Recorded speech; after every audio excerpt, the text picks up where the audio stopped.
In late July 2025, a Kenyan by the name of Ivan Kibet flew to Russia to participate in an athletics tournament. His stay in Russia was only supposed to be for 2 weeks, as per his tourist visa, where his family back home in Kenya was expecting him to return by mid-August. After completing his 2 weeks in Russia, Ivan started to prepare for his journey back to Kenya. But while doing so, the person who was hosting Evans in Russia offered Evans a job. Evans told his host that he would like to have the job, but his visa had already expired. His host then told him that he would help him sort out his visa problem. A while later, his host brought Evans some documents written in Russian and told Evans that this was the job he was offering him. Despite not knowing Russian, Evans enthusiastically accepted the job by signing the documents. What Evans did not know at the time, that he would come to find out later, was that the job he had agreed to was a military contract to fight for the Russian army in Ukraine. Later in the day, some people believed to be Russian soldiers came and took Evans and withheld his phone and passport, and then drove him to a military base in Rostov-on-Don, just outside Ukraine. At that point, it's when Evans realized what he had agreed to. The Russians told Evans that if he refused to fight, they would kill him on the spot. What then followed was a week of basic military training, where Evans together with other recruits were trained to operate a Kalashnikov. What would have been Evans' first mission in Ukraine, Evans decided to ditch his Kalashnikov while on the way to the front line, and fled for his life, wandering for 2 days through a forest near Vovchansk in Ukraine's northeastern Kharkiv region, where he surrendered to the Ukrainians and is currently being held as a prisoner of war. The story of Ivan Kibet isn't that unique. Since Russia invaded Ukraine in 2022, multiple reports have come out where African migrants are being lured by Russia with promises of credible jobs, scholarships, and even Russian citizenship, only for them to find themselves on the front lines of Ukraine, where most end up dead, while the lucky ones like Ivan Kibet get captured, leaving the families of the affected ones heavily devastated. The questions that arise from this is, why is Russia tricking Africans to fight Putin's war? And secondly, what are African governments doing to protect its citizens from being trafficked by Russia? С праздником вас! С Днем Великой Победы! Ура!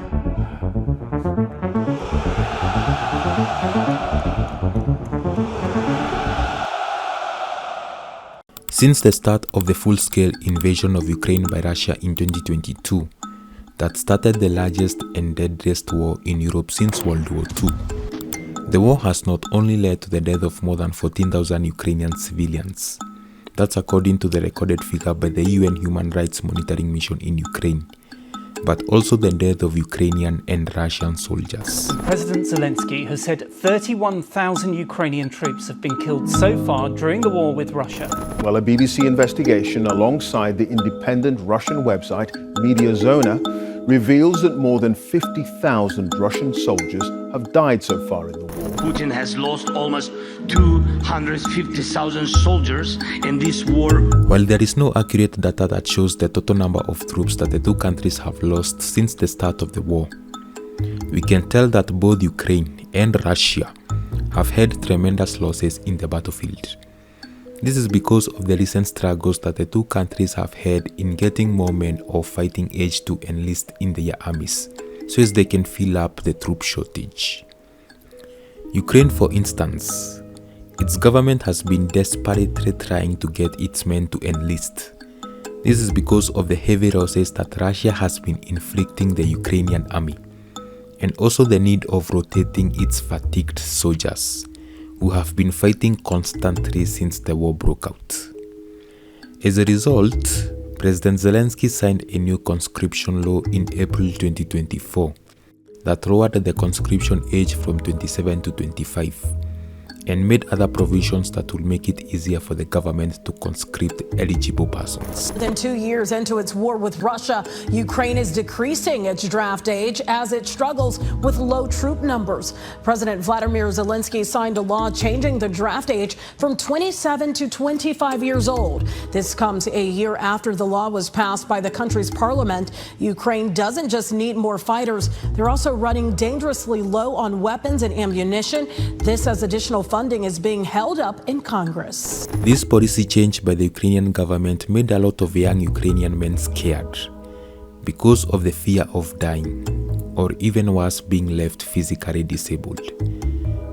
This led to an increase in draft dodgers that has resulted the Ukrainian army to do things like this, forcing its men to go and fight because there is no one else willing to fight their war.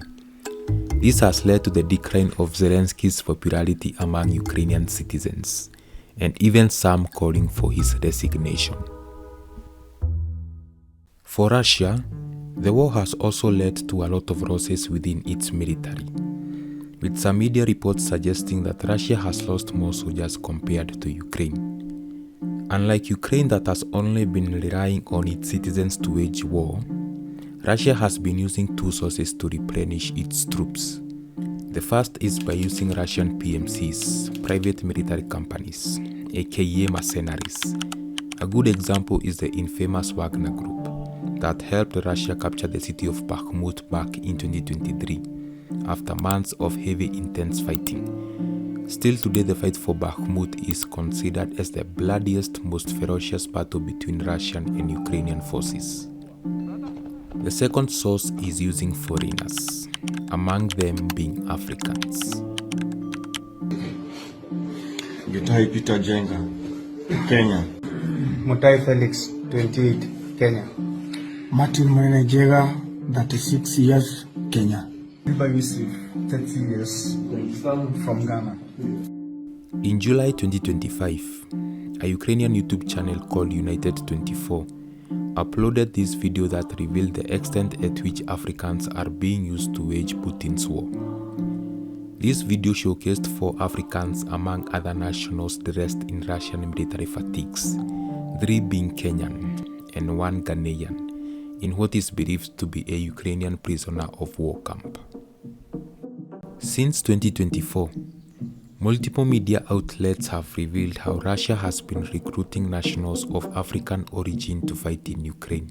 Although very few have been going to fight voluntarily, most of them have been victims of the Russian army, where they are lured with promises of credible high-paying jobs, only for them to find themselves in the front lines, where they are treated as cannon fodder. Witness testimonies indicating that the Russians forced them to charge at Ukrainian positions without any cover, where most end up being killed by Ukrainian drones and tanks, suiting them as the Black Wagners, as the Russians like to call them. There's a job opportunity over here in Russia, which is security work. Security work in a sense of maybe like in front of a bank. So if we are interested, maybe we will give him money. Okay. So we paid for our own plane ticket and then visa fee. Mm-hmm. The military people got us a contract to sign. And then before he told us that it's a security work, but we'll be trained by the military. Right. Yeah. But then they are saying we signed a contract to go to the war front. So there's no way they will not take us to the war front. Also in 2024, the Associated Press exposed a Russian job program called the Alabugastat as a human traffic entity that mainly targets young African women aged 18 to 22 years, with promises of career opportunities in the Russian region of Tatarstan, only for them to find themselves being forced to work in Russian attack drone manufacturing factories, in very poor working conditions. Witness testimonies describing on how they are exposed to highly dangerous and life-threatening chemicals. A South African influencer who was used to promote the program was met with a lot of backlash online after the scandal was exposed that forced her to apologize to the public. Most of the victims of these job scams originate from these countries. The Russians have managed to foster connections with African agents that help them in trafficking the innocent. Despite the massive available evidence, the Russian government still denies its involvement in human trafficking, describing it as a propaganda of the West and its allies.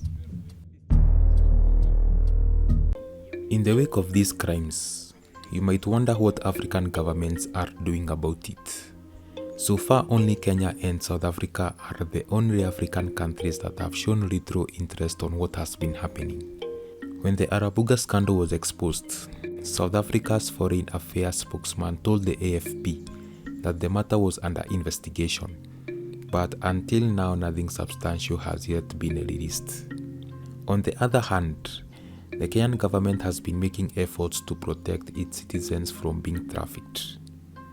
In the month of September, Kenya's Directorate of Criminal Investigation arrested some Russian nationals that were partaking in the recruitment scam, where they were found of confining Kenyans in apartment buildings as they were awaiting to be trafficked to Russia.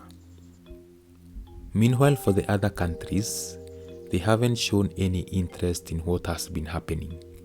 This is because they wouldn't want to destroy the economic and military relations they have with Russia, since Russia is among their largest trade and security partner, hence leaving their citizens open for exploitation. The other thing to remember is that it's not only Africans that are affected, but also people from these countries.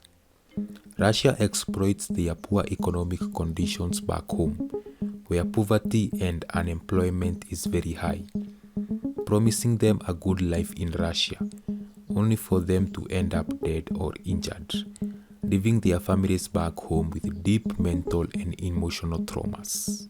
As long as African leaders continue to prioritize their stomachs instead of the development of their countries, Africans will always remain vulnerable for exploitation, hence prolonging the suffering and disrespect of its citizens.